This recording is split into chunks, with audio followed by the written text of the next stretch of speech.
கர்த்தருடைய பரிசுத்த நாமத்துக்கு மகிமை உண்டாகட்டும். ஆண்டவராகிய இயேசுவின் நாமத்தினால உங்கள் அனைவரையும் நான் வாழ்த்துகிறேன். இந்த சீகன்பால் பைபிள் இன்ஸ்டியூட் வகுப்பில் நம்ம ஒருவரை சந்திப்பது தேவனுடைய சுத்த கிருபை இறக்கம். 2 வாரம் நம்மளால் புதன்கிழமை இந்த கூடுகை நடத்த முடியல, பைபிள் இன்ஸ்டியூட்டை நடத்த முடியல. 2 வாரம் வெள்ளிக்கிழமை தான் நடத்தணும், அப்படி தானே? ஒரு பிரேக்கு அப்புறம் இப்போ புதன்கிழமை மறுபடியும் நடத்த கர்த்தர் கிருபை பாராட்டினா அதுக்கான கர்த்தர் நன்றி சொல்கிறேன். அருமையான சொன்னப்பன் ஐயா, பாஸ்டர் அம்மா, உடன் ஊழியர்கள், வந்திருக்கிற தேவ பிள்ளைகள், தேவ ஊழியர்கள் எல்லாருமே என்னுடைய நன்றியை நான் தெரிவித்துக் கொள்கிறேன். கர்த்தர் உங்களை ஆசீர்வதிப்பாராக. நம்ம தொடர்ந்து வெளிப்படுத்தின விசேஷம் ஆய்வு செய்து வரோம். போன வாரம் நாம் ஒரு பொதுவான ஒரு சப்ஜெக்ட், அதுவும் நமக்குள்ள பாடத்தில் உள்ளதுதான், பொதுவான ஒரு பாடத்தை நாம் கற்றுக்கொண்டோம். போன வாரம் என்ன பாடம் கற்றுக்கொண்டோம்னா, ஆதி திருச்சபை, அப்போஸ்தலர் திருச்சபை, அது குறித்ததான ஒரு தீர்க்க தரிசனம், அது நிறைவேறுதல். சமாரிய ஸ்திரீக்கு ஆண்டவர் எப்படி அதை வெளிப்படுத்தினார், ஸ்திரீயின் அந்த பெண் பேர் போட்டினி, அவளை குறித்து கொஞ்சம் அவளுடைய தகவல்லாம், பைபிளுக்கு வெளியே தகவல்லாம் பார்த்தோம். கர்த்தநாமத்துக்கு ஸ்தோத்திரம். அப்போ எங்கும் பிதாவை தொழுது கொள்ளும் காலம் வரும் அப்படின்னு சொல்லி அதை பார்த்தோம். கர்த்தர் நல்லவர். வேலையா இப்போ பிதாவை எல்லா இடத்துலையும் தொழுது கொள்கிறோம். இன்றைக்கும் இந்த இடத்துல நாம் கர்த்தரை மையப்படுத்தி கொண்டிருக்கிறோம், தொழுது கொண்டிருக்கிறோம். அது காரணம் அன்னைக்கு அவர் சொன்ன அந்த தீர்க்க தரிசனம், எங்கும் பிதாவை தொழுது கொள்ளும் காலம் அது வந்துட்டு. கர்த்தர் நல்லவர். வேலையா சபை எடுத்துக்கொள்ளப்படுற வரைக்கும் அந்த காலம், ராப்சர், ரகசிய வருகை, அது வரைக்கும் பூமியில சபை இருக்கும். இப்போ அந்திகிறிஸ்துவை எது தடை பண்ணி கொண்டிருக்கிறது? சபை தான் கிடைக்குது. இல்லைன்னா அந்திகிறிஸ்து வெளிப்பட்டுருவோம். இந்த நம்மை போன்ற இந்த திருச்சபைகள், ஆதி திருச்சபைகள் தான் அந்திகிறிஸ்து வருகையை தடுத்து கொண்டிருக்கிறது. அக்கிரமக்காரனுடைய வெளிப்பாடை, அவன் வெளியரங்கமாகுதலை தடுத்து கொண்டிருக்கிறது சொல்லி வேதம் சொல்லுது. இன்றைக்கும் நம்ம வழக்கமாக வெளிப்படுத்தின விசேஷம்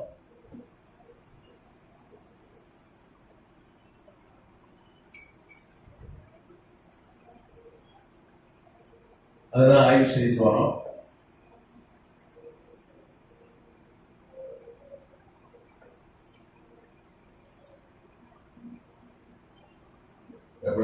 சர்வே, வெளிப்படுத்தின விசேஷம் ஆய்வு. அதில் முத்திரைகள்லாம் பார்த்துட்டோம். அதுக்கப்புறம் மகாபாபிலோன்னா என்ன, அதனுடைய அழிவு, அதை நம்ம பார்த்தோம். இன்னைக்கு நம்ம ஏற்கனவே வெளிப்படுத்தின விசேஷம் 12ஆம் அதிகாரத்தை குறித்து பார்த்துட்டோம். சபை குறித்ததான தீர்க்க தரிசனம், வெளிப்படுத்தின விசேஷம் 12ஐயும் பார்த்தோம்.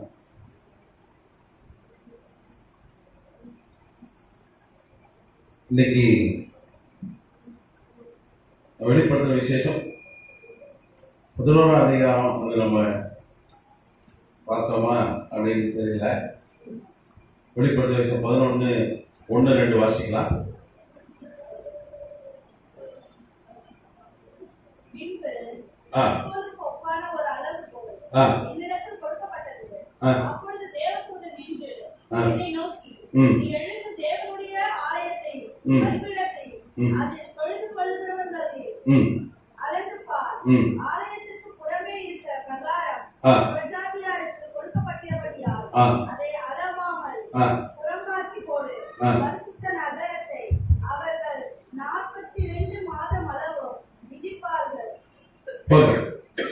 இங்க யோவான் ஒரு தரிசனத்தை பார்க்கிறான்.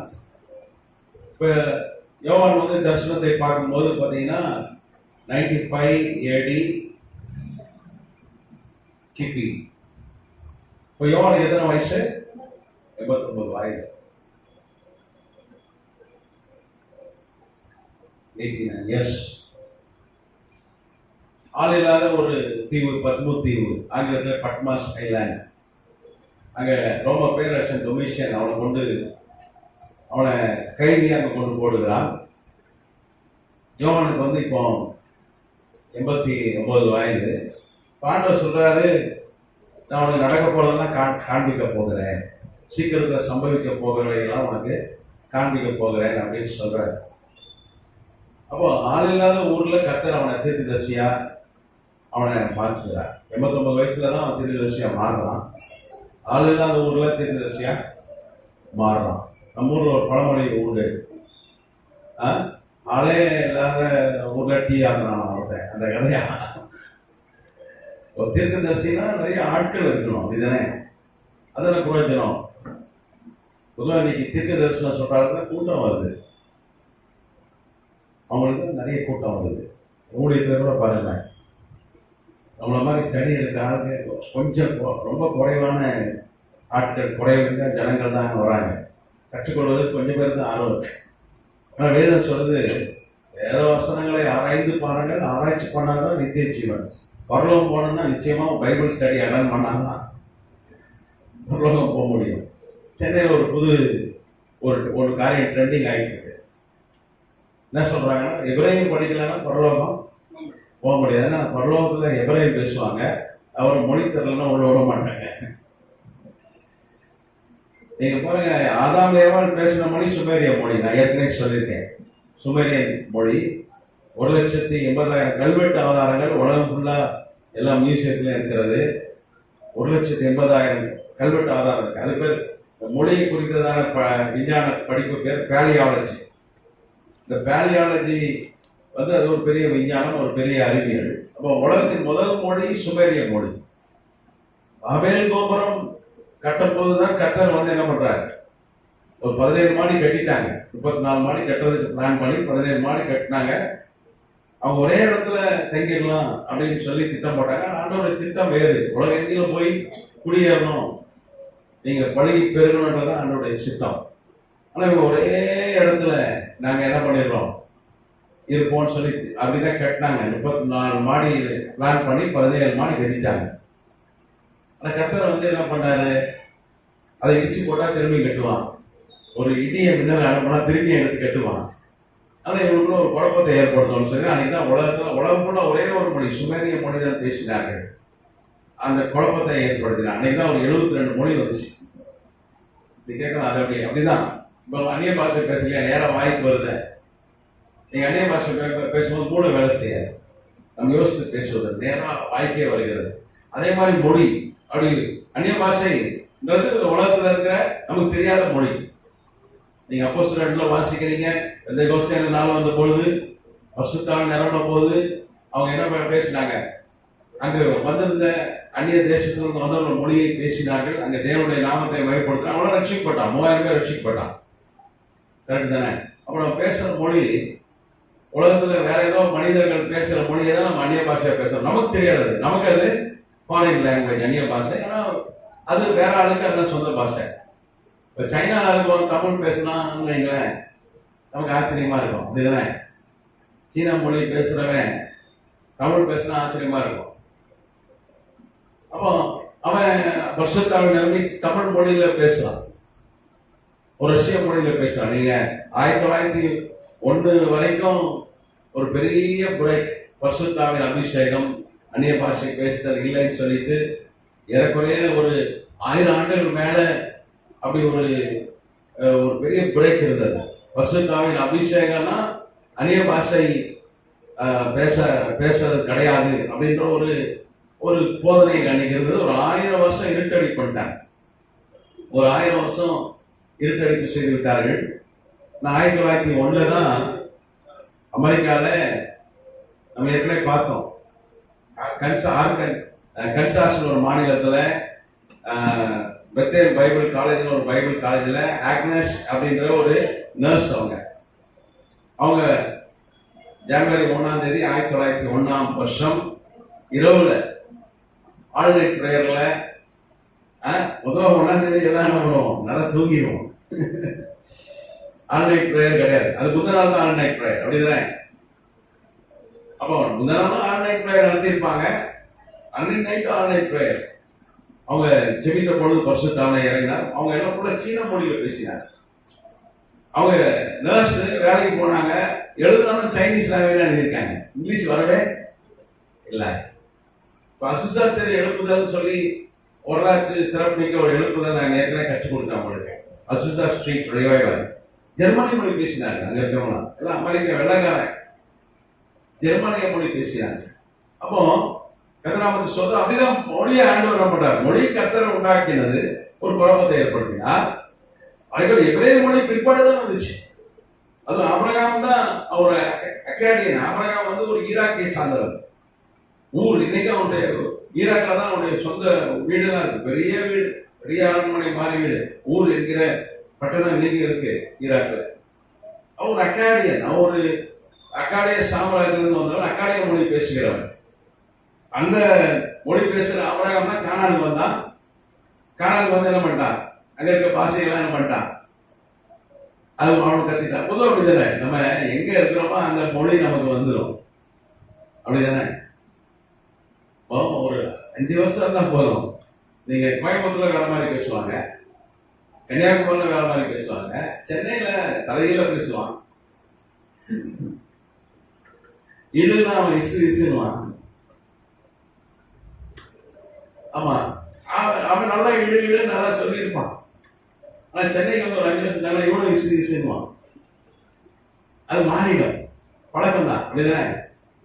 இங்க இருக்கிற ஆளை கொண்டு போய் கன்னியாகுமரி விட்டீங்கன்னா அங்க பாஷை பேசிடுவான். அது ஒரு ஸ்லாங். அப்படிதானே? அதே மாதிரி ஆபிரகாம் வந்து கானானியர் கூட கடந்து அக்காடிய மொழியும் கானானிய மொழியும் மிக்ஸ் ஆயிடுச்சு. அதுக்கப்புறம் எகிப்துல போய் 436 வருஷம் இருந்தாங்க, எகிப்திய மொழி மிக்ஸ் ஆயிட்டு. நீங்க எபிரேயம் பார்த்தீங்கன்னா 3 மொழியுடைய கலவை தான். அக்காடியன் மொழி, அதுக்கப்புறம் கானானிய மொழி, அதுக்கப்புறம் எகிப்திய மொழி. நீங்க அந்த எழுத்துக்கள்லாம் பாருங்க, எகிப்திய எழுத்துக்கள்லாம் இருக்கும், அக்காடியன் எழுத்துக்கள் இருக்கும். இப்போ சேக்கல் என்பது எபிரேய சொல்லு நம்ம சொல்றோம். ஆனா சேக்கல் என்பது என்ன சொல்லு? அக்காடியன் சொல்லு. இஸ்ரேல் தேசத்துக்கு பணம் எது? சேக்கல் தான். சேக்கல் 2150 கிமுல 2150 பிசில ஆபிரகாம் பிறக்கிறதுக்கு ஒரு 70 ஆண்டுகள் முன்பாக உலகத்துக்கு ஃபர்ஸ்ட் கரன்சி கொடுத்தது அக்காடியன்ஸ் தான், மெசோபோட்டாமியன்ஸ் தான். பெரிய அன்னைக்கு அமெரிக்கா மாதிரி அவங்க பெரிய நாகரிகம் உள்ள ஒரு ஜனம் அவங்க. அப்போ நரம் சிங் ஒரு ராஜா தான் முதல் என்ன பண்ணா, காயின்ஸை மின்ட் பண்ணான். காயின்ஸே என்ன பண்றான், அவன் விநியோகிக்கிறான். அப்போ நம்ம பயங்கர அட்வான்ஸ். அவங்க முதல் பணம் சேக்கல் தான். உலகத்தின் முதல் பணம் சேக்கல். அது எந்த நாட்டு பணம்? ஈராக்குடைய நாட்டு, மெசோபொட்டாமியா, அக்காடிய நாட்டு பணம். ஆனா இன்னைக்கு அந்த பணத்தை யார் பயன்படுத்துறா? இஸ்ரேல் மக்கள் பயன்படுத்தினாங்க. இன்னைக்கு சேக்கல். நீங்க அம்மா இஸ்ரேல் போனீங்க, நீங்க நம்ம இந்திய பணத்தை கட்டி நீங்க என்ன பண்ண, அந்த சேக்கலா மாத்திட்டு அங்க போனாதான் ஒரு டீயோ காப்பியோ குடிக்க முடியும், சாப்பிட முடியும், அங்க போயிட்டு வர முடியும். அப்படிதானே? 38 ரூபா நினைக்கிறேன். ஆமா, நீங்க அமெரிக்கா போனீங்கன்னா டாலர் மாத்திட்டு போனோம்.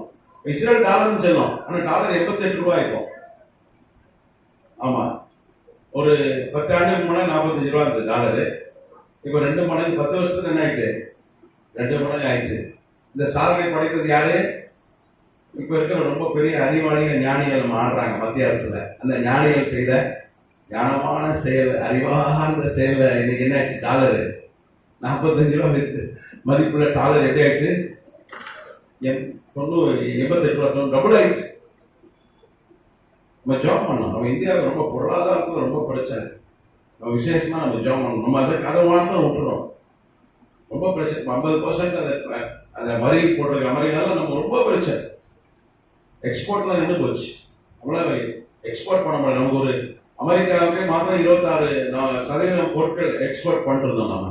நம்ம தமிழ்நாட்டில் பெரிய அடி. அதுவும் இந்த திருப்பூர் போன்ற பகுதியெல்லாம் பெரிய அடி. அவங்க இந்த ஜவுளி, ஈரோடு, திருப்பூர், நாமக்கல்லாம் பெரிய அடி. அவங்க முட்டையோட வரைக்கும் சப்ளை பண்ணிருந்தாங்க. இங்கிருந்து எறா போச்சு, நகைகள்லாம் செஞ்சு அமிச்சோம், இரும்பு போச்சு, தோல் போச்சு. எல்லாமே ரொம்ப பாதிக்கப்பட்டு ஜாப் பண்ணோம். பெரிய பாதிப்பு, பல ஆயிரம் கோடி நமக்கு நஷ்டம். சூரத்தில் பெரிய அடி, 5 லட்சம் பேர் வேலை இழக்கிறாங்க. ஜாப் பண்ணணும். சரி, ஆண்டவர் சரி பண்ணணும். கர்த்தராமத்துக்கு சொத்துறோம். நம்ம ஜாப் பண்ணாதான். நம்ம கம்மனு இருந்தானா நம்ம கூப்பிடுற அங்க எட்டணும். அப்பதான் இறங்குவார் ஆண்டவர். கர்த்தராமத்துக்கு சோத்திரம். அல்லேலூயா. சரி, இப்ப யோவான் ஆள் இல்லாத ஊர்ல தீர்க்கதரிசியா கர்த்தர் அபிஷேகம் பண்ணி அவன் சொல்லியிருப்பான், நான் நல்லா தானே எபேசு பட்டணத்துல இருந்தேன், இவ்வளவு வயசு வரைக்கும் 60 வயசு வரைக்கும் நான் எருசலேம்ல இருந்தேன், பெரிய பட்டணம், எப்பவும் ஒரு 50 லட்சம் பேர் அங்க கூடுகிற இடம், தேவாலயத்துக்கே வருஷத்துக்கு 2 கோடி பேர் வருவான் பணி செலுத்த. அப்போ இந்த வரம் கொடுத்திருந்தீங்கன்னா பிரயோஜனமா இருந்திருக்கும். அப்போ நீங்க கொடுக்கல, எப்போ கொடுத்துருக்கீங்க? அப்ப சரி, எபேசுக்கே நினைச்சீங்க 60 வயசுல. 60 வயசுல இருந்து 89 வயசு வரைக்கும் எபேசுல தான் இருந்தேன். 29 வருஷம். எபேசு பெரிய பட்டணம், மிகப்பெரிய பட்டணம், துருக்கியில இருக்கிற மிகப்பெரிய பட்டணம். அங்கே தீர்க்க தரிசனம் வரம் கொடுத்திருந்தா பிரயோஜனமா இருக்கும். கொஞ்சம் பேர் தீர்க்க தரிசனத்தினால ஆசீர்வதிக்கப்பட்டிருப்பாங்க. இந்த யாருமே இல்லையே. இப்ப சொல்றீங்க நான் தீர்க்க தரிசனம் வளர்ந்தாரேன், நீ தீர்க்க தரிசனம் சொல்லு அப்படின்னு சொல்லிட்டு நிச்சயமா தான் யோவான் யோசிச்சிருப்பானா இல்லையா? 89 வயசுல சாராருக்கு ஆண்டவர் சொன்னாரு, அம்மா உனக்கு குழந்தை அடுத்த வருஷம் குழந்தை தருவேன். அவ சிரிச்சா. எத்தனை வயசுல? 89 வயசுல. எல்லாம் செத்து போச்சு. நான் கேள்வி ஆயிட்டேன், பல்லுலாம் ஆடுது, தலை ஆடுது. இப்போ குழந்தை தந்து நான் எவ்வளோ காத்திருந்தேன், அப்போ தரல. 85 வயசுல குழந்தை எங்க தூக்க முடியுமா, என்னால வளர்க்க முடியுமா அப்படின்னு சிரிச்சா. ஆண்டவரை கேட்டார், ஏன் சிரிக்கிற அப்படின்னு கேட்டாரு. நீங்க ஆதியாமத்துல பாக்குறாரு, நம்ம லேட்டா வருகிற பிளஸ்ஸிங், டிலேட் பிளஸ்ஸிங் வந்து சில நேரம் நமக்கே என்ன ஆகுது, ஏன்டா இப்போ வந்து அதுக்கு வராமே இருக்கலாம் போல இருக்கு. முந்தி வந்திருந்தா பல்லு போட கூட பக்கடா சாப்பிட ஆசையா இருக்கும்போது பக்கடா தர ஆள் இல்லை, பல்லாம் பட்டி வச்சு இப்போ தரான் பக்கடா சாப்பிடுது. அந்த கதை தான். ஆனா பாருங்க, ஆண்டவர் பாருங்க எல்லாம் ஏற்ற வேலையில நேர்த்தியாய் செய்கிறவா. அல்லேலூயா. நீங்க பாத்தீங்கன்னா இன்னைக்கு யோவான் வெளிப்படுத்துற விசேஷம் இவ்வளவு பெரிய தீர்க்க தரிசனம் நீங்க உடம்புள்ளா போயிட்டு அப்படிதானே. பைபிளே பாத்தீங்கன்னா ஏற்கனவே 3000 கோடி நகல்கள் புஸ்தகமாகவோ டிஜிட்டலாகவோ, அதாவது செல்போன்ல லேப்டாப்ல ஒரு 3000 கோடி மேல இருக்கு. அப்போ எத்தனை வெளிப்படுத்தின விசேஷம்? 3000 கோடி காப்பீஸ் உலகம் ஃபுல்லா அச்சடிக்கப்பட்டிருக்கிறது. கர்த்தநாமத்துக்கு சோத்திரம். நீங்க வெளிப்படுத்தின விசேஷம் கடைசி நாட்கள் தீர்க்க தரிசனம் கர்த்தநாமத்துக்கு. அதுலதான் அந்தி கிறிஸ்துவ பத்தி சொல்லப்பட்டிருக்கு. கரெக்ட் தானே? நீங்க அந்தி கிறிஸ்துவ பத்தி ஒரு வீடியோ போட்டீங்கன்னா யூடியூப்ல பாக்கலாம். அந்தி கிறிஸ்து 666 ஒரு வீடியோ போட்டீங்கன்னா ஒரு 1000 லட்சம் பேர் பாக்குறோம். அது கரெக்டா சொன்னாங்களா இல்லையா? அது அப்புறம் எல்லாம் ஆயிரம் சொல்றான். சிலவன் சொல்றது யார் அந்த கிறிஸ்து பைபிள்ல தெளிவா இருக்கு. அப்படிதானே? தானியேல் 2ஆம் அதிகாரத்துல சொல்லப்பட்டிருக்கு, இரும்பும் களிமண்ணுமான சாம்ராஜ்யம் கடைசி சாம்ராஜ்யம், அதன் தலைவனே அவன் தான் அந்தி கிறிஸ்து. நம்ம தானியேல வாசிக்கிறோம். அப்படிதானே? நிறைய இடத்துல, தானியேல் மாத்திரம் இல்ல, நிறைய இடத்துல சொல்லப்பட்டிருக்கு. அப்ப இரும்புன்றது ரோம பேரரசு நாடுகள், வெள்ளைக்கார தேசங்களை குறிக்கிறது. அமெரிக்கா, கனடா, அப்புறம் ஐரோப்பா நாடுகளை குறிக்கிறது, மேற்கு ஐரோப்பா நாடுகளை குறிக்கிறது. அப்புறம் களிமண்றது ஹீப்ரு பைபிள் வாசிங்கன்னா அது அரேபியா என்ற வார்த்தை பயன்படுத்தப்பட்டிருக்கு. அப்போ அமெரிக்கா, வெள்ளைக்கார நாடுகள், அரேபிய நாடுகள் சேர்ந்த ஒரு கூட்டணி. அதுதான் கடைசி வல்லரசு. அது தலைவர் தான் அந்தி கிறிஸ்து. பைபிள் நமக்கு தெளிவா போடப்பட்டிருக்கு. அப்போ 1949 நேட்டோ ஒரு அமைப்பை ஏற்படுத்தினார்கள்.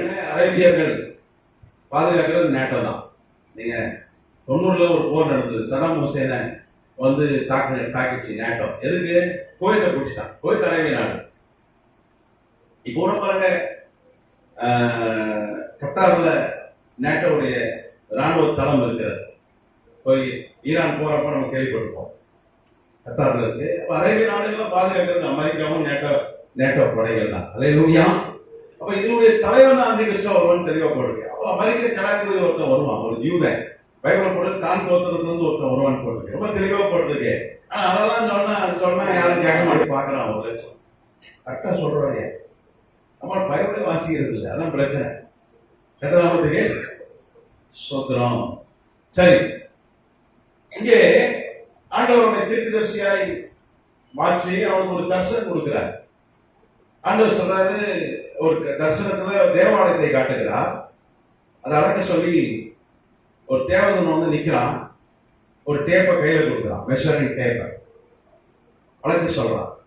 அப்போ தேவனுடைய ஆலயத்தை பலிபீடத்தை அதை எத்தனை பேர் தொழுது கொள்கிறார்கள் இந்த கணக்கெடுப்புல நீ செய் அப்படின்னு சொல்லி ஆண்டவர் தேவதூதன் மூலமாய் பேசுகிறார். 2ஆம் வசனம் சொல்லுது, ஆலயத்திற்கு புறம்பே இருக்கிற பிரகாரம் காலி ஸ்பேஸ். இப்ப எப்படி முன்னாடி காலி ஸ்பேஸ் இருக்குல்ல, 35 ஏக்கர் இடம், அன்னைக்கு 35 ஏக்கர் இடம் தான் எருசலேம் தேவாலயம். 35 ஏக்கர்ஸ். அது யார் வாங்கினா? தாவீது வாங்கினா. நீங்க பாத்தீங்கன்னா ஒரு நாள் என்கிற ஒரு மனிதன்கிட்டது தாவீது வாங்கினான். சரியா? சரி. அது வந்து ஃப்ரீயா தரேன்னா அது எப்போது நடந்தது? தாவீது வந்து சென்சஸ் எடுத்தான், மிலிட்டரி சென்சஸ் எடுத்தான். சென்சஸ் எடுக்கலாம், மக்கள் கணத்தொகை எடுக்கலாம், அது வேற.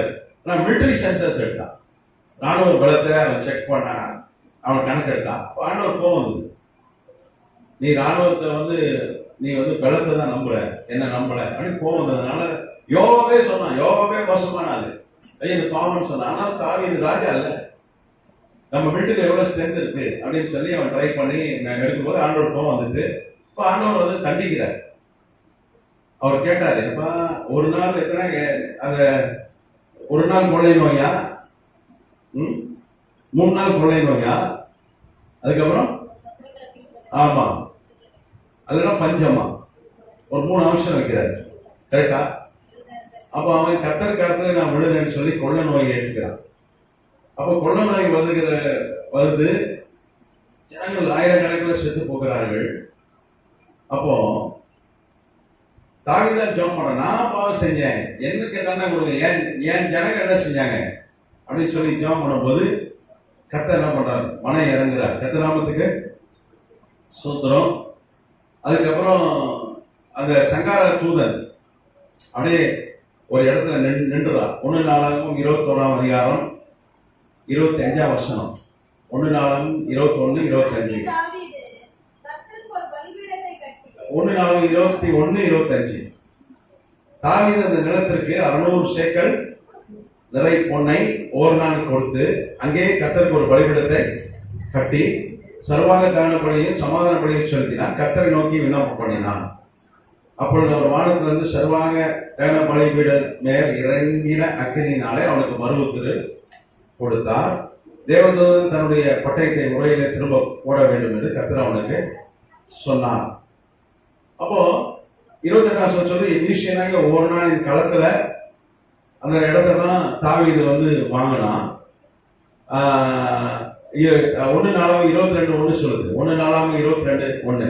அப்படி தாவீது தேவனாய கர்த்தருடைய ஆலயம் இருக்கும் ஸ்தலம் இதுவே, இஸ்ரவேல் பலியிடும் சர்வ வாங்க தகன பலிபீடம் இருக்கும் ஸ்தலமும் இதுவே என்றார். அப்போ யாருக்கிட்ட அந்த தேவாலயம் இடம் கட்டுறதுக்கு இடம் வாங்குறான்? எபூசியனாகின ஓர்னான். அதை வித்தது யாரு? ஓர்னான். எபூசியனாகி ஓர்னான். சரி, எங்க சொல்லப்பட்டிருக்கு? 1 நாளாகவும் 21ஆம் அதிகாரம் எத்தனாம் வசனம்? 25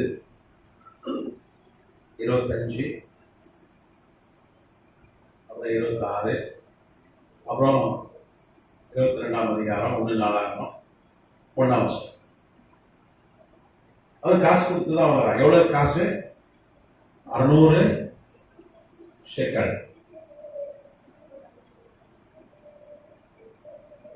இங்கே சேக்கல் வருது பாருங்க. சேக்கல் வந்து எந்த நாட்டு வந்து பணம்? முதல் எந்த நாட்டு பணம் சொல்லுங்க? அக்காடியன் பணம். ஆமா, அது ஈராக்குடைய பணம். சரி, அந்த காலத்துல 600 ஷேக்கல் கொடுத்து வாங்குறான். ஷேக்கல் 600 தங்க ஷேக்கல் நாணயங்களை கொடுத்து அங்க தாவீது வந்து ஓர்னான்ட்ட அந்த இடத்த வாங்குறான். சரியா? சரி. அப்போ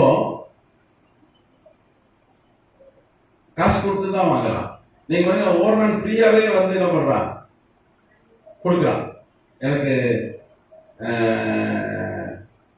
24 வருஷம் வாசிங்க, 1:21-24. அதற்கு தாவீது ராஜா ம் ஓர்னானை நோக்கி, ம் அப்படி அல்ல, ம் நான் உன்னுடையதை இலவசமாய் வாங்கி ம் கர்த்தருக்கு சர்வாங்க தகனத்தை பலியிடாமல் அதை பெரும் விலைக்கு வாங்குவேன் என்று சொல்லி ம் தாவீது அந்த நிலத்திற்கு 600 சேக்கல் நிறை பொன்னை ஓர்னானுக்கு கொடுத்தார். 600 சேக்கல் நிறை பொண்ணு, அதாவது 600 சேக்கல் தங்க நாணயங்கள் அதை வந்து கொடுத்தான். கத்தநாமத்துக்கு ஸ்தோத்திரம். அவன் ஃப்ரீயா தரேன்னு சொன்னா வேண்டாம், எனக்கு வேண்டாம், நான் காசு கொடுத்து தான் வாங்குவேன் அப்படின்னு சொல்லிட்டு என்ன பண்றான், 600 சேக்கல் வாங்குறான். கத்தநாமத்துக்கு ஸ்தோத்திரம். ஒரு சேக்கல்ன்றது 7.5 கிராம், அதாவது 1 பவுன் வச்சுங்களேன். 600 சவரன் எவ்வளோ? 600 சவரன் எவ்வளோ? ஒரு சவரன் இன்னைக்கு 1 லட்ச ரூபாயா? சரி, 6 கோடி ரூபா. 6 கோடி ரூபா இன்னைக்குன்னா பயங்கரமா இருக்கும். 55 ஏக்கர் இன்னைக்கு போய் அதே இடத்துல இஸ்ரேல் தேசத்துல வாங்கினீங்கன்னா நம்ம இந்திய மதிப்புக்கெல்லாம் 1 ஏக்கர் அங்கே 100 கோடி ரூபா விற்கலாம். இப்போ எவ்வளோ விற்கிதான்? 100 கோடி. 100 கோடி. அப்போ 35 ஏக்கர் என்னாச்சு? 35 × 100 எவ்வளோ ஆச்சு? 3500 கோடி இன்னைக்கு மதிப்புனா.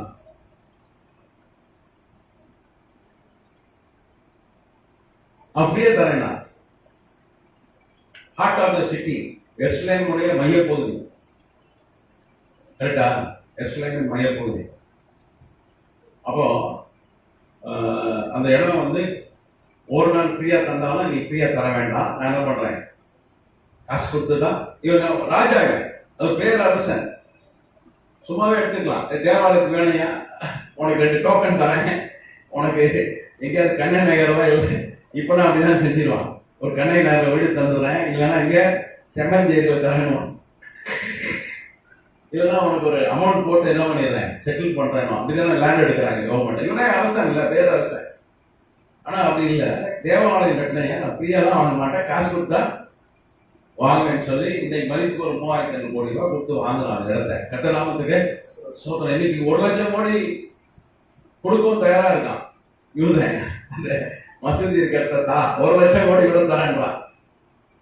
1 லட்சம் கோடி கொடுக்க தயாரா இருக்கான். அவ்வளவு மதிப்பு இன்னைக்கு அந்த இடத்துக்கு. இன்னைக்கு பாருங்க, சில சபைகள் இருக்கு சென்னையில, யாராவது லேண்டை காசு கொடுத்து பட்டா லேண்டை வாங்கி வச்சிருப்பான், அப்ரூவ் லேண்ட், அதில் போய் உட்காந்துக்கிறான். சில சபை, எல்லா சபையும் சொல்லல, யார் என்ன சபைன்னு கேட்டால் நான் பர்சனலாக சொல்றேன், இது வந்து பப்ளிக்காக சொல்லக்கூடாது. அவங்க பெரும்பாலும் நிறைய சபைகள் இருக்கு அவங்களுக்கு சென்னையில். பெரும்பாலும் என்ன பண்ணுவாங்க, யார் இடத்துல என்ன பண்ணிடுவான், அவன் பட்டா காசு கொடுத்து லேண்டை வாங்கி பட்டா வாங்கி சிஎம்டி அப்ரூவ்டு இடமா இருக்கும். அது ஒரு 10 கிலோமீட்டர் இருக்கும், 8 கிலோமீட்டர், இங்கே போய் உட்காந்துருவோம். ஒன்றும் செய்ய முடியாது.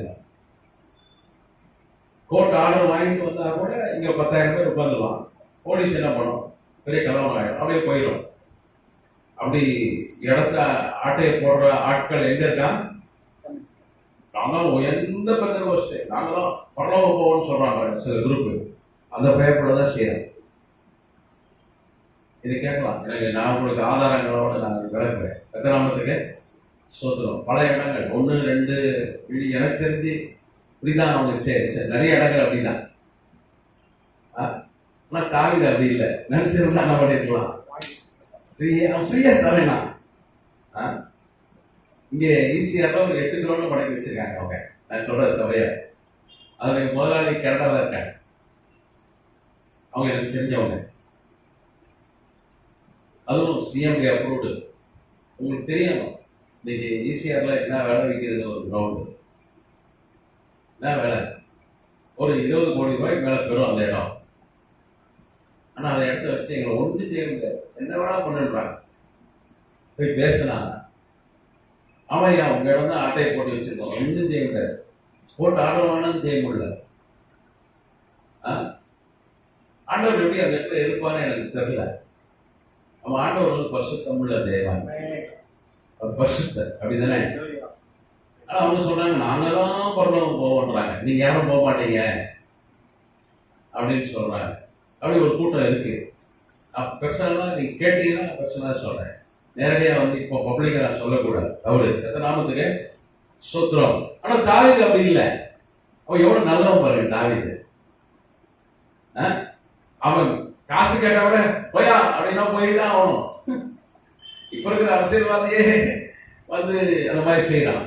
அன்னைக்கு அவன் அரசன், அன்னைக்கு சுப்ரீம் கோர்ட்டு, அன்னைக்கு ஹைகோர்ட்டு, அன்னைக்கு மீடியா எல்லாம் எடுத்துடலாம் மீடியால. இன்னைக்கே போயிட மாட்டீங்க. கரெக்டா? துணிகரமா செய்யலாம், அப்படிதானே? துணிகரமா எல்லாம் தவறு நடக்குது. இப்ப அரசியல் ஒட்டுச்சீட்டு அரசியலே அப்படி இருக்கு. அன்னைக்கு ராஜா, அவனை யாரும் கேட்க முடியுமா? கிட்ட நிற்க முடியுமா? முடியாது. ஆனாலும் அவன் நேர்மையா இருந்தான். அதனால கர்த்தர் தாவீதை ஆசீர்வதித்தார். அல்லேலூயா. என் இருதயத்துக்கு ஏற்றவன் என்று சொன்னார். அல்லேலூயா. ஃப்ரீயா கொடுத்த ஃப்ரீயா கூட வேண்டாம்டா. ஒரு நாள் பணக்காரன் நிறைய லேண்ட் இருந்து அவனுக்கு, நீங்க தேவாலயம் தானே கட்டுறீங்கன்னா உங்கள்கிட்ட நான் ஃப்ரீயாலாம் வாங்க முடியாது அப்படின்ட்டான். காசு கொடுத்து தான் வாங்கினான். இப்போ அந்த இடம் தான் வந்து தேவாலயம், முதல் தேவாலயம் கட்டப்பட்டது. சாலமோனை கொண்டு கர்த்தர் முதல் தேவாலயத்தை கட்டினார்.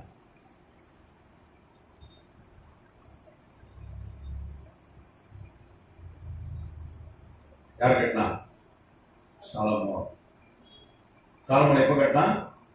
959 கிமுல கட்டினாங்க. அப்ப சாலமோனுக்கு 30 வயது, 31 வயசு.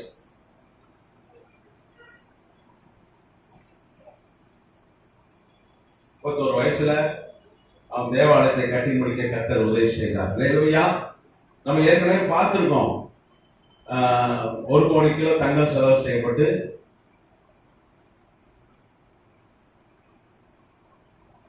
அப்புறம் வெள்ளியோட 10 கோடி கிலோ வெள்ளி,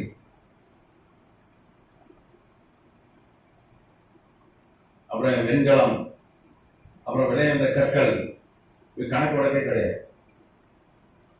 நம்ம ஏற்கனவே பார்த்தபடி 1 நாளாகவும் 22ஆம் அதிகாரத்தில் சொல்லப்பட்டிருக்கிறது. 14ஆம் வசனம். 1 நாளாகவும்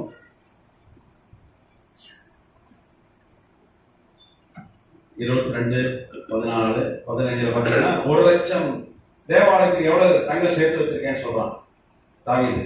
1 லட்சம் தாளந்து பொண்ணு, 10 லட்சம் தாளந்து வெள்ளி.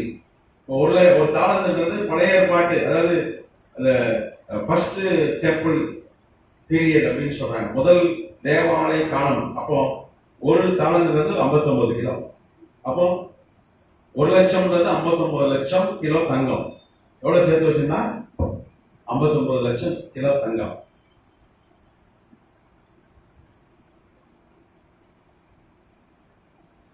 தங்கம். அப்புறம் 5 கோடியே 90 லட்சம் கிலோ வெள்ளி.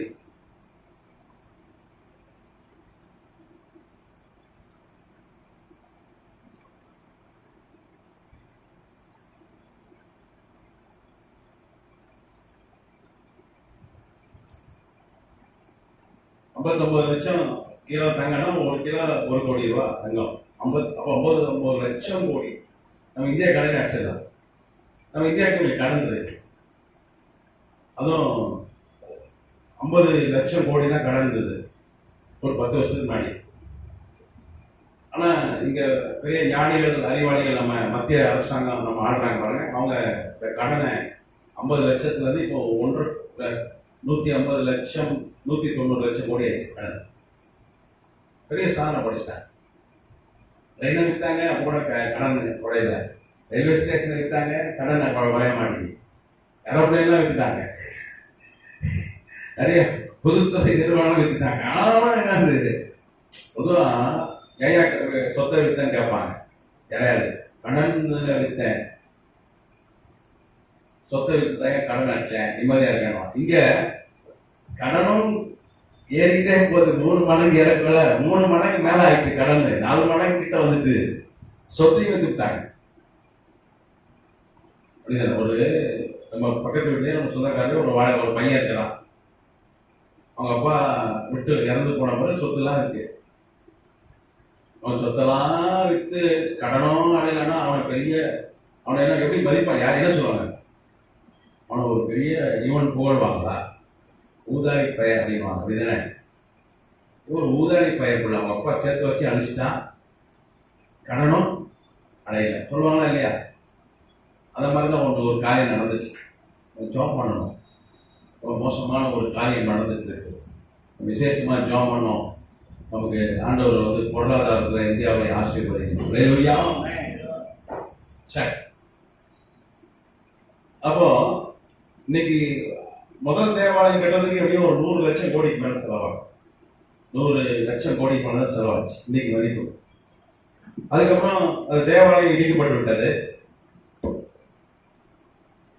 எப்ப இடிச்சது நம்ம ஏற்கனவே பார்த்துருக்கோம். எப்ப இடிச்சது? 586 BC-ல கிமுல. யார் அடிச்சா? நேபுகத்நேச்சார்.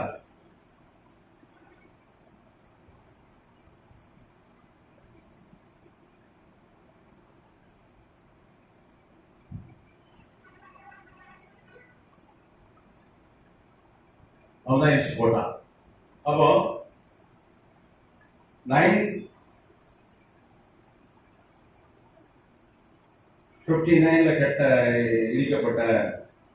கட்டப்பட்ட தேவாலயம் எப்போ இடிச்சது? 586ல இடிச்சு. சரி, கழிங்க எவ்வளோ வருது? சும்மா கழிங்க டக்குன்னு. செல்போன்லயாவது கழிங்க, எப்படியாவது கழிங்க. பதில் சொல்லுங்க பாப்போம்.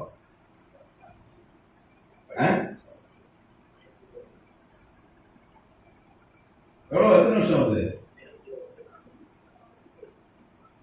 600.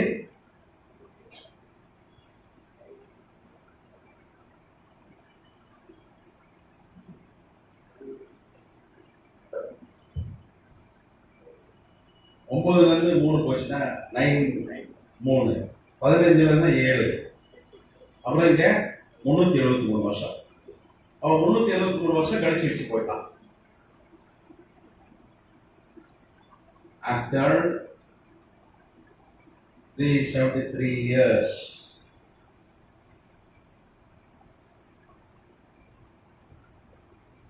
வருஷங்கள்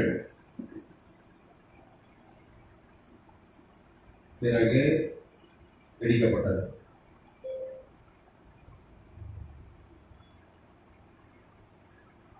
இப்ப இருக்க கான்ட்ராக்டர்லாம் கொடுத்தீங்க, பில்டிங் கான்ட்ராக்ட் யாரும் இடிக்க தேவையில்லை. 25 வருஷம் பொறுத்து நாங்கள் கொடுத்துருவோம். ஆனா 373 வருஷம் அப்படியே இருந்தது பில்டிங். இன்னும் இருந்திருக்கும். இடிச்சு போட்டான். தங்கத்துக்காக இடிச்சான் அவன். பாபிலோன் அரசன், ஈராக் அரசன். நீங்க பாருங்க, ரிப்பன் பில்டிங் அப்படியே கிடைக்கு.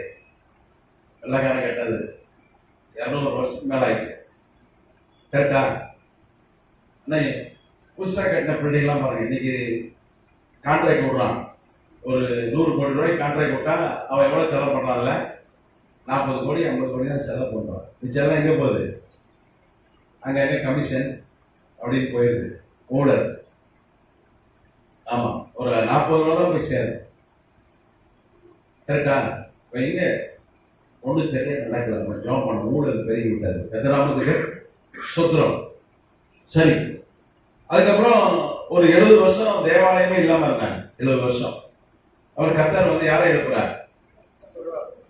செருபாபேல் எழுப்புறார். 515 BC-ல கிமுல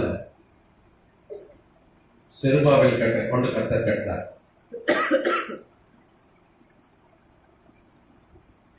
இரண்டாம் தேவாலயம்.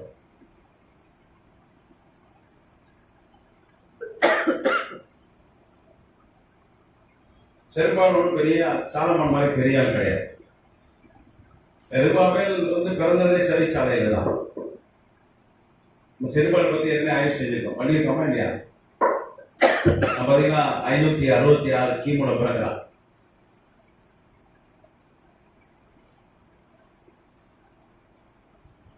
அவங்க தாத்தா அவர் யோயாக்கின். பிறப்பு. அவனுடைய தாத்தா பேர் என்னது? யோயாக்கீம். அவர் வந்து யூதா அரசர், யூதா தேச அரசர். ஆனா எவ்வளவு காலம் அரசரா இருந்தாரு? 3 மாதம் 10 நாள், 3 months 10 days. அதுக்கப்புறம் நேபுகாத்நேசர் வந்து படையெடுத்து வரான் 605 BC-ல படையெடுப்பு. இவனை கைதியாக பிடிச்சிட்டு போயிடுறாங்க. அப்பதான் 3000 வாலிபர்களை நேபுகாத்நேசர் தன் தேசத்துக்கு கொண்டு போனான். அதுல தானியேல், சாத்ராக், மேஷாக், ஆபேத்நேகோ, எசேக்கியேல் போன்ற ஆட்களும் அதுல உண்டு. நம்ம ஏற்கனவே தானியேல் ஆய்வு செஞ்சோமா? ஓ, இப்போ தானியேல் 1ஆம் அதிகாரம் பார்த்தீங்கன்னா அப்படிதான். கர்த்தநாமத்துக்கு ஸ்தோத்திரம். அப்போ 3000 பேரை வந்து அப்போ கைதியா பிடித்து கொண்டு போனாங்க என்று வேதம் சொல்லுது தானியேல் 1ஆம் அதிகாரத்துல. அப்ப இந்த யோயாக்கீனை அப்போதான் வந்து அரஸ்ட் பண்ணி கொண்டு போறோம். நீங்க 37 வருஷம் ஜெயில இருந்தான். யோயாக்கீன் எத்தனை வருஷம் ஜெயில இருந்தான்? 37 வருஷம். நீங்க 2 ராஜாக்கள் புஸ்தகம் 25ஆம் 2 ராஜாக்கள் 25ஆம் அதிகாரம் 27 இருந்து நீங்க வாசிச்சீங்கன்னா வாசிங்க. 2 ராஜாக்கள் 25 27 இருந்து கடைசி வரைக்கும் வாசிங்க. யூதாவின் ராஜாவாகிய யோயாக்கீனுடைய ஆ. சிறையிருப்பின் 37 வருஷம் 12ஆம் மாதம் 27ஆம் தேதியிலே ஏவில் மொர்தாக் என்னும் பாபிலோன் ராஜா நான் ராஜாவான வருஷத்திலே யூதாவின் ராஜாவாகிய யோயாக்கீனை சிறைச்சாலையிலிருந்து புறப்பட பண்ணி 37 வருஷம். எத்தனை வருஷம் ஜெயில இருந்தா? இந்த யோயாக்கீன் அரசன், யூதா தேசத்து அரசன். ஆனா போர்ல தோத்துறான். பாபிலோன் அரசன் கைது பண்ணி இங்க பண்றான், ஜெயில போட்டுறான். 37 வருஷம் ஜெயில இருக்கிறான். அவன் நேபுகாத்நேசர் செத்து போன பிறகு அவன் மகன் ஏவில் மொர்தாக்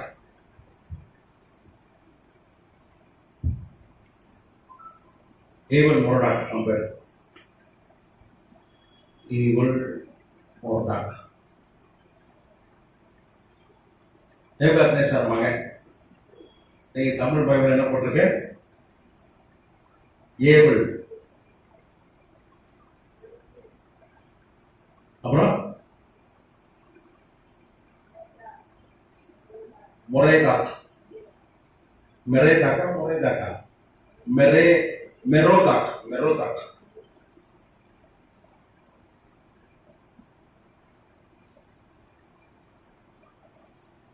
இவன் ராஜாவாகிறான். அவன் தான் விடுதலை பண்றான். அப்போ யோயாக்கீன் எத்தனை வருஷம் ஜெயில இருக்கிறான்?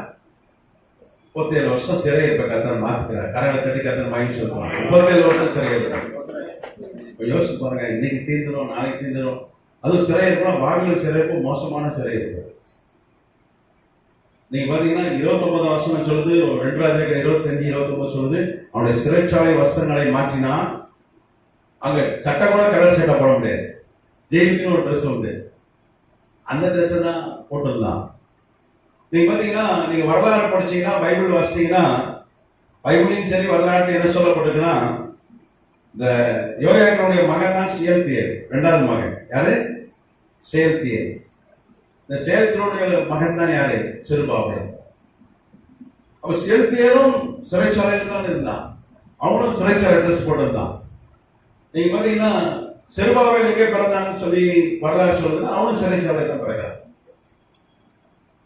ஒரு குழந்தை சிறைச்சாலையில் பிறக்கிற மாதிரி கொடுமை உலகத்துல இல்ல. இப்ப இருக்கிற சிறைச்சாலையே பயங்கர மோசம். அன்னைக்கு சிறைச்சாலை எப்படி இருக்கும் யோசிச்சு பாருங்க. எத்தனை வருஷத்துக்கு முன்னாடி? ஒரு 2600 ஆண்டுகளுக்கு முன்பாக சிறைச்சாலை எப்படி இருக்கும்? மனித உரிமை இருக்குமா?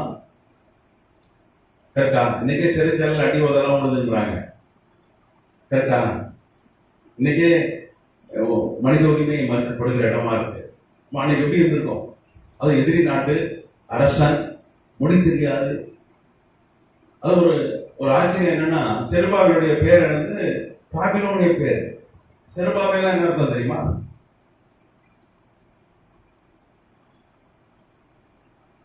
செருபாபேல்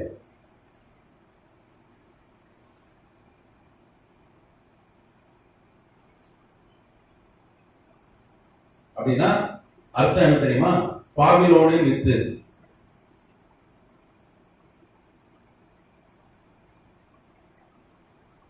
இங்கிலீஷ்ல பாத்தீங்கன்னா சீட் ஆஃப் பேபிலோன்.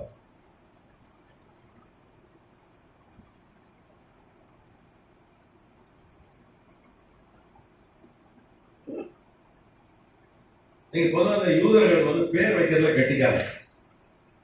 விதவிதமா பேர் வைப்பான், அழகா பேர் வைப்பான்.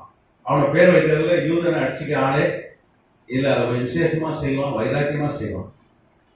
நீங்க கூட யோவான் சாணன் கூட பேர் வைக்கும் போதுதான் ஊமையார்னா யோவான் சாணனுடைய தந்தையார் சகரியா அவருடைய வாய் திறக்கப்பட்டுச்சு. அப்படிதானே? ஆண்டவரே இயேசுவின் பேரிடன்னு சொல்லி அவரு வந்து பிறக்கும் போது மரியாதைக்கு சொல்லப்பட்டது. நீங்க பைபிள்ல நிறைய பேரை சொல்லி தான் ஆண்டவர் அழைக்கிறார். ஆண்டவரை பேர் சொல்லி தான் அழைக்கிறார். அப்படிதானே? கோரேஸ் பிறகுறதுக்கு ஒரு 111 வருஷனுடைய பேர் சொல்லி அழைச்சார். ஆபிரகாம் இந்த பேரை ஆபிரகாம்னு மாத்தினார் ஆண்டவர். சாரா இந்த பேரை சாரான்னு மாத்தினார். யாக்கோபு ஆசீர்வாதிங்கன்னா உன் பேரை முதல் மாத்திர, அப்பதான் உனக்கு ஆசீர்வாதம் பண்ணி என்ன பண்ணாரு? யாக்கோபுனா எத்தனை அர்த்தம்டா, பேரை மாத்திரன்னு சொல்லி இஸ்ரேல் மாத்தினார். கர்த்தநாமத்துக்கு ஸ்தோத்திரம். அப்படிதானே? ஆனா இந்த செருபாபேலுக்கு பேர் வைக்க கூட நாதி இல்லை. நீங்க பாத்தீங்கன்னா இஸ்ரேல் ஜனங்கள் எகிப்துல 436 வருஷம் அடிமையா இருந்தாங்க. அப்படிதானே? அப்ப அவங்க கூட கிறிஸ்தவ பேர் தான் வச்சாங்க. யோசுவா. யோசுவான்றது மீட்கிறவன் என்ற அர்த்தம். கர்த்தநாமத்துக்கு ஸ்தோத்திரம். யோசுவா அடிமை புஸ்தகத்துல பிறந்தவன். இப்ப அடிமைகள் கூட சொந்தமா பேர் வைக்கிறதுக்கு அவனுக்கு உரிமை இருந்தது. அப்படிதானே? நம்ம ஊர்ல ரொம்ப கீழான நிலைமை சில நீங்க பாத்தீங்கன்னா இப்போ நம்ம அந்த நரிக்கூட இனத்தை சார்ந்த மக்கள் நல்லா வந்துட்டாங்க. ஒரு காலத்து பாவம் வீடு பிளாட்ஃபார்ம் தான். நீங்க பார்த்துருப்பீங்க. ரொம்ப தாழ்ந்த நிலை. அவங்களுக்கு வீடு இருக்காது, சரியான குடி இருக்காது. கரெக்ட் தானே? ஆனா அவங்க கூட சூப்பரா பேர் வைப்பான். சினிமாக்காரன் பேர் அவ்வளவு அங்கேதான் இருக்கும். பேருன்னா என்ன பண்ணுவான்? விஜயகாந்த் ஒருத்தன் வருவான், ஒருத்தன் சரத்குமார்னுவான், ஒருத்தன் அஜித் குமார்னுவான். இப்படி பேர் அவங்க நான் ஆரம்ப காலங்கள் அவங்க கூட தான் கிடந்தோம். உங்களுக்கு அவங்களே தான் கிடக்குது. பூனை அந்த காலத்துல நினச்சிக்கோ, பூனை நினைச்சு துடுவான், வேட்டைக்கு தான் போவான். இன்னைக்கு நல்லா ஆயிட்டான், ஸ்டைல் ஆயிட்டான். ஆப்பிள் போன்லாம் வாங்கி நல்லா பெரிய ஆள் ஆகிட்டான்.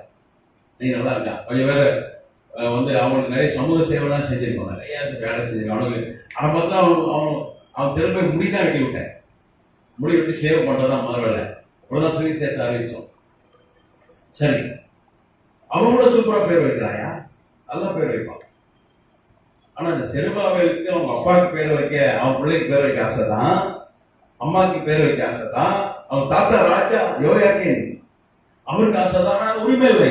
யார் பேர் வச்சா? சிறைத்துறை அதிகாரிகள். என்ன பேர் வைக்கிறான்? செருபாபேல். அவங்க ஊர் பேர் தான் வைக்கிறான். அப்படின்னு பாபிலோனே வித்து. அவ்வளவு பைபிள்ல இவ்வளவு கீழான ஒரு ஆளை நீங்க பார்க்கவே முடியல. அவ்வளவு பரிதாபம். அவனோட குப்பையில இருந்து தான் கத்த செருபாபேலை எழுப்பி அவன் தான் என்ன பண்ணான்? 2ஆம் தேவாலயத்தை கட்டினான். அல்லேலூயா. அவனை முத்திரை மோதிரமா வச்சார் ஆண்டவர். அவன்கிட்ட சொன்னார், பெரிய பர்வதமே எம்மாத்திரம் செருபாபேலுக்கு பண்ணி சமபூமி ஆகும். பெரிய பர்வதமே அவன் முன்னாடி சமபூமி ஆக்குவேன் ஆண்டவர் சொன்னார். ராஜாக்களை அவன் முன்னாடி தாழ்த்தினார். அதனால செருபாபேல் ஒரு ஆச்சரியமான ஆள் பைபிள்ல. ஆனா நம்ம யாராவது செருபாபேல் பேர் வைக்கிறோமா? ஒரு சகோதரன் ஞானசன் எடுத்தா நம்ம வழக்கமே ஆபிரகாம், அப்புறம் பேரு, அப்புறம் வேற என்ன வைக்கலாம்? யோவான், ஜான், மோசஸ், இந்த பேர் தான் வைக்கணும். செருபாபேலும் ஒரு நாள் காட்டுங்க பார்ப்போம். நானும் தேடி பார்க்கிறேன், யாராவது செருபாபேலை பார்க்க முடியுமா? நானும் பல இடங்களுக்கு கர்த்தர் கொண்டு போறாரு. ஏதாவது செருபாபேல் உண்டா? அதான் யூனியான்னு பேரே கிடையாது. நான் ஒரு பேர் வச்சேன், யூனியா. பெண் அப்போஸ்தலர் அந்த அம்மா ரோமர் கடைசியில. நானும் நம்ம சொன்ன ஐயாவும் திருப்பூர் ஊழியத்துக்கு போனேன். எப்போ போனேன்? வியாழக்கிழமை போனோம் இல்லையா? புதன்கிழமை. கடி அதெல்லாம் நடக்கல. அங்க போனா அங்க ஒரு சகோதரி அங்க கொஞ்சம் ஊழியர்களுக்கு ஆர்டினேஷன் கொடுத்தோம். ஐயா நாங்கெல்லாம் சேர்ந்து அங்கே கத்தர் ஊழியர் செய்ய கத்தர் திரும்ப சில பேர் நல்ல பெரிய நல்லா தான் நடத்துனாங்க. ஊர் ஃபுல்லாக கொடி நட்டினாங்க, பேனர்லாம் வச்சிருந்தாங்க. கொஞ்சம் கூச்சமாக தான் இருந்து போகிறதுக்கு. அது வேற மாதிரி இருந்தது ஃபங்க்ஷன். கொடி நட்டி பேனர்லாம் வச்சு நல்லா பெரிய இதில் பண்ணாங்க. அது தேவையில்லை, அது வீண் செலவு வைங்களேன். சரி பரவாயில்ல. அப்போ ஒரு சகோதரி எங்கள் ஆர்டினேஷன் பெற்றாங்க, அருட்கோடிக்கு பெற்றாங்க. அவங்க மகா பேர் யூனியா. நான் ஷாக் ஆகிட்டேன். ஜூனியா அவங்களுக்கு எவ்வளோ, நானும் இது வரைக்கும் ஜூனியான்னு பேரை கேள்விப்படல. ஞானம் வச்சிருக்கேன். நான் ஞானஸ்தானம் கொடுக்கும்போது ஒருத்தருக்கு வச்சேன், ஒரு சகோதரிக்கு வச்சேன். அப்போ இந்த மாதிரி பேரெல்லாம் வைக்கணும். சரியா? செருப்பா பேர் அவனே வேணான்றான், அது பேர் வைங்க. ஆனா உன்னதமான ஒரு மனிதன். 2ஆம் தேவாலயத்தை அவன் தான் கட்டினான். சிறைச்சாலையில பிறந்தவன். பேரை வைக்க கூட நான் இல்லை, உரிமையாற்றவன். அவனைதான் கர்த்தர் உயர்த்தினார். கர்த்தர் நாமத்துக்கு ஸ்தோத்திரம். சரி, அப்ப அந்த செருபாபேல் கட்ட தேவாலயம் 515 கிமு கட்டப்பட்டது. அது யாரால் இடிக்கப்பட்டது? ரோம பேரரசு இடிச்சு போச்சு. கிபி 70. கிபி 70 70 AD ரோம பேரரசு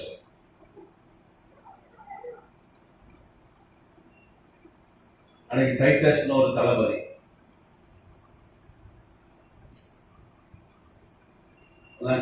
general, Roman general,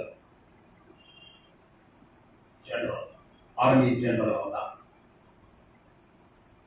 Roman kingdom, Roman பெயர். அவங்க தான் அடிச்சு போட்டாங்க. அப்போ செருபாபேலை ஆண்டவர் கொண்டு தேவாலயம் கட்டும் போது சாலமோனோட சிறப்பை கட்டி கொடுத்தார். நீங்க ஆகாய 2ஆம் அதிகாரத்தில் பார்த்தீங்கன்னா முந்தின ஆலயத்தின் மகிமை கட்ட பிந்தின ஆலயத்தின் மகிமை பெரிதாக இருக்குன்னு போட்டிருக்கோம். வெள்ளி மீனுடையது, பொண்ணு மீனுடையது. அவன் சாலமோன் 1 கோடி கிலோ தான் செலவு பண்ணான் தங்கம். இவன் 1 கோடி 25 லட்சம் கிலோ, எக்ஸ்ட்ரா 25 லட்சம் கிலோ போட்டு கட்டினான். எவ்வளோ? 25 லட்சம் கிலோ. இன்னைக்கு ஒரு தேவாலயம் கட்டினா ஒரு 150 லட்சம் கோடி மேல ஆகும். ரெடியா வச்சிருக்காங்க. டெம்பிள் இன்ஸ்டியூட் ஒரு அமைப்பு இருக்கிறது. 1983 ஸ்டார்ட் பண்ணாங்க. 1983 ரெடியா வச்சிருக்காங்க எல்லாம். அந்த சிவப்பு கிடாரி, ரெட் கலர் அந்த காளையை கூட ரெடி பண்ணி வச்சிருக்காங்க. அது நடுவில் அழிஞ்சு போச்சு. அதை குளோனிங் பண்ணி கொண்டு வந்துட்டாங்க. மரபணு விஞ்ஞானிகள் அதை கொண்டு வந்துருக்காங்க. இது 2 இருக்கு ரெடியா. பலி செலுத்துவோம். இப்போ தேவாலயம் கட்டணும், முதல்ல தான் பலி செலுத்துவோம். ரெடியா இருக்கான். தங்கம் எல்லாம் வச்சிருக்கான், ரெடியா இருக்கான். சரி, அப்போ அது எவ்வளவு காலம் இருந்தது? 585 வருஷம் இருந்தது 2ஆம் தேவாலயம். வருடங்கள் பிறகு இடிக்கப்பட்டது.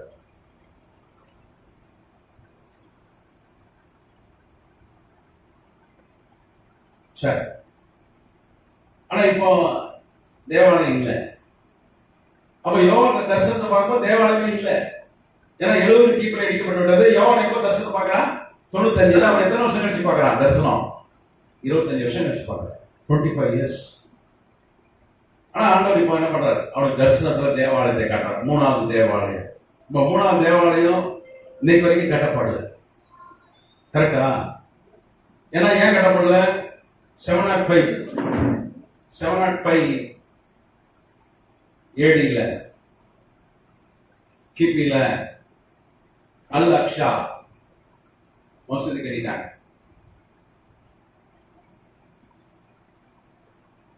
அல் அக்ஷா யார் கட்டினா? காலிஃப் ஓமர் என்கிற அரேபிய அரசர். காலிஃப் ஓமர்.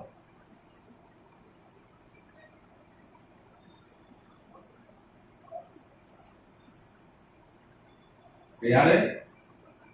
அரேபிய அரசன். அவன் இஸ்ரேல் பிடிக்கிறான். அரேபியன். அவன் தான் அங்க மசூதி கட்டிட்டான். இன்னைக்கு வரைக்கும் அந்த மசூதி இருக்கு. அதனாலதான் தேவாலயம் கட்டாம இருக்கு. அந்த இடம் வந்து ஷெட்யூல்டு ப்ராப்பர்ட்டி ஆஃப் UN, ஐநா சபைக்கு சொந்தமான ஒரு இடம். அது இஸ்ரேல் சொந்தமான இடம் இல்லை. எஸ்ரேல்ல இருந்தாலும் அந்த 35 ஏக்கர் மாத்திரம் யாருக்கு சொந்தம்? ஐநாவுக்கு சொந்தம். யுனைடெட் நேஷன் ஆர்கனைசேஷனுக்கு சொந்தம். அதனாலதான் கை வைக்க முடியல. 2020 ஒரு 5 வருஷத்துக்கு முன்னாடி ட்ரம்ப் அப்பதான் போன வாட்டி ஜனாதிபதியா இருந்து என்ன பண்ணாரு, ஓய்வு பெறுகிறார். அப்ப என்ன பண்ணாரு, ஒரு நல்ல காரியம் ஒன்று நடக்கிறது. இந்த முஸ்லிம் நாடுகள், அதுவும் அரேபியா கூட, அரேபியாவுக்கு இஸ்ரேலுக்கும் எப்போ சண்டை வந்துட்டே இருக்கும். அவர்கள் கீரியும் பாம்புமாய் இருப்பார்கள், எலியும் புனமாய் இருப்பாங்க. எப்படி நம்ம பக்கத்து அண்டை நாடு பாகிஸ்தான் நமக்கும் பிரச்சனைகள் இருக்கோ, அதே மாதிரி இவங்களுக்கு எப்போ பிரச்சனை, எப்போ சண்டை நடந்துட்டே இருக்கும். ஆனா ட்ரம்ப் சமாதானம் பண்ணார். அவர் மீடியேட் பண்ணி அவர் சமாதான பேச்சு நடத்தி மத்தியஸ்தராக இருந்து ஆபிரகாம் அக்காடும் ஒரு ஒப்பந்தம் சொல்றாங்க. ஆபிரகாம் அக்காடு பேர், ஆபிரகாம் அக்காடு பேர்.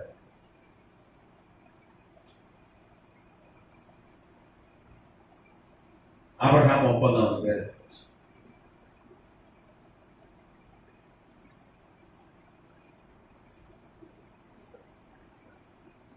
எப்போ ஒப்பந்தம் போடுறாங்க, 2020 வருஷம்,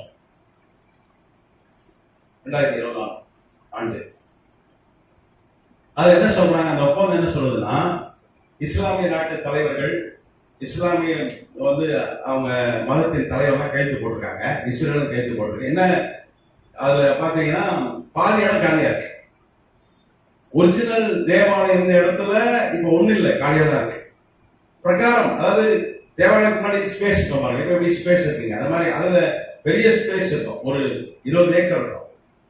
அந்த இடத்துல தான் மசூதி இருக்கு. அவங்க என்ன சொல்றாங்க அந்த ஒப்பந்தத்துல, நாங்க தேவாலயம் இந்த இடத்த நாங்க ஒண்ணு ஆக்கிரமிக்கல, காலியான இடத்துல நாங்க மசூதி கட்டிப்போம். தேவாலயத்த இடம், பழைய தேவாலயத்த இடம் காலியா தான் இருக்கு, அதுல நீங்க கட்டிக்கீங்க, ஆளுக்கு பாதியா பிரிச்சுக்கலாம்னு சொல்லி ஆளுக்கு 17 ஏக்கர் பிரிச்சுக்கிட்டாங்க. பார்க்க பண்ணாங்க. உங்களுக்கு 17.5 ஏக்கர்ஸ், 18 ஏக்கர் நம்மளோட அண்ணன் தம்பி ஆபிரகாம் பிள்ளைகள். அழகா இருக்கும், நீங்க ஆன்லைன்ல படிக்கலாம்.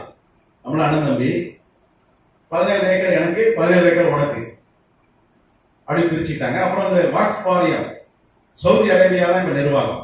ஏன்னா தேவாலயம் கட்டுறதுக்கு சவுதி அரேபியா அதை நிர்வாகம் பண்ணா நல்லா இருக்கும். அந்த வக்ஃப் வாரியம், அதை சவுதி அரேபியா வக்ஃப் வாரியத்தை கொடுத்துட்டாங்க. இப்பவும் கட்டலாம் தேவாலயம், அதுக்கு தடை இல்லை. ஆனா பாதி இடத்துல தான் கட்டணும். ஆனா அது இஸ்ரேல் ஜனங்க இல்ல எங்களுக்கு பாதி இடம் தான் வேணாம், எங்களுக்கு ஃபுல்லா வேணும்ன்றாங்க. பிரச்சனை ஓடிக்கொண்டே இருக்கிறது. எத்தனை நாமத்துக்கு சோதனை. ஆனா எதிர்காலத்துல 3ஆம் தேவாலயத்தை யார் பார்க்கிறா? யோவான் தரிசனத்தில் ஆண்டவர் காண்பித்து கொடுக்கிறார், அதை அழைக்க சொல்றாரு. ஆனா சொல்றாரு, பாதி இடம் தாயா தேவாலயம், பாதி இடம் புறஜாதியார். புறஜாதியார் யாரு? வேற்று மதம். அது அவர்கள் அங்கே அவங்க கிட்ட இருக்கும். அது எத்தனை மாசம் இருக்குமா? வெளிப்படுத்தின விசேஷம் 11ஆம் அதிகாரம் 2ஆம் வசனம் சொல்லுது, பரிசுத்த நகரத்தை அவர்கள் 42 மாதங்களும் மிதிப்பார்கள். 42 மாதம் எத்தனை? எவ்வளவு காலம்? 3 வருஷம், 42 years, 42 months, மாதங்கள். அப்படியே எத்தனை மாசம்?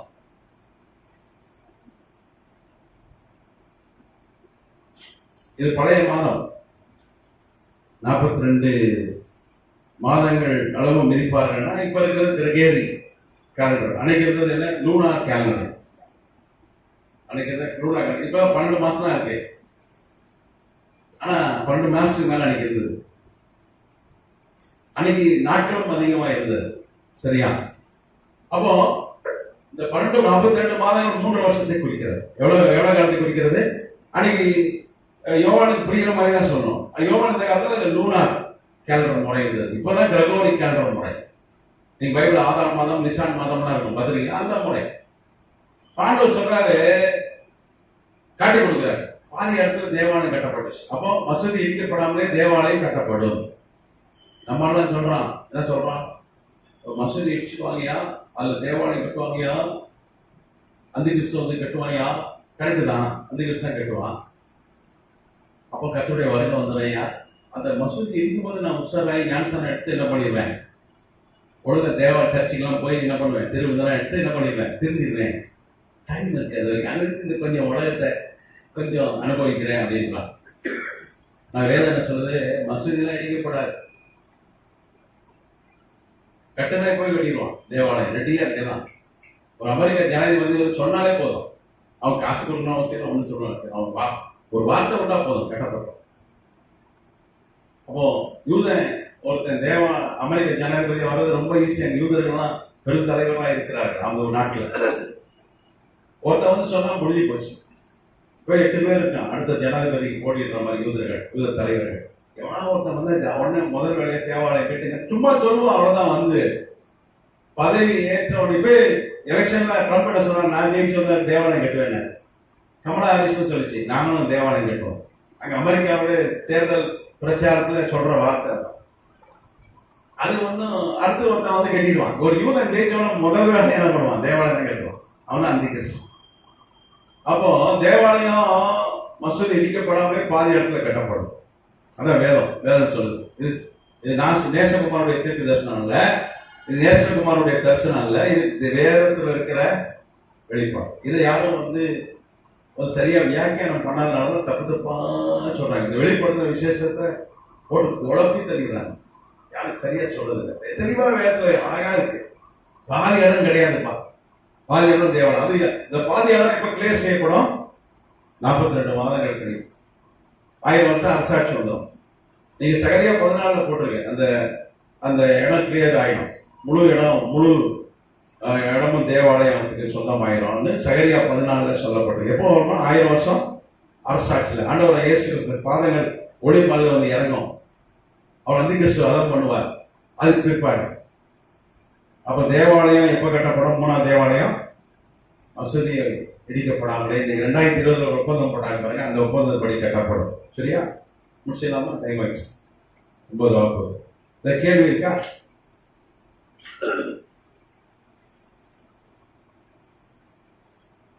கேள்வி அந்த கிருஷ்ணன் கட்டுவோம் 3ஆம் தேவாலயம். அடுத்த வகுப்புல தானியேல் நம்ம 9ஆம் அதிகாரத்தில் சொல்லப்பட்டிருக்கு. மத்தேயு 24:15 சொல்லப்பட்டிருக்கு. தெசலோனிக்கர்ல 2 தெசலோனிக்கர்ல 2ஆம் அதிகாரத்தில் சொல்லப்பட்டிருக்கு. நிறைய இடங்கள் இருக்கு. அவன் கேட்கலாம்.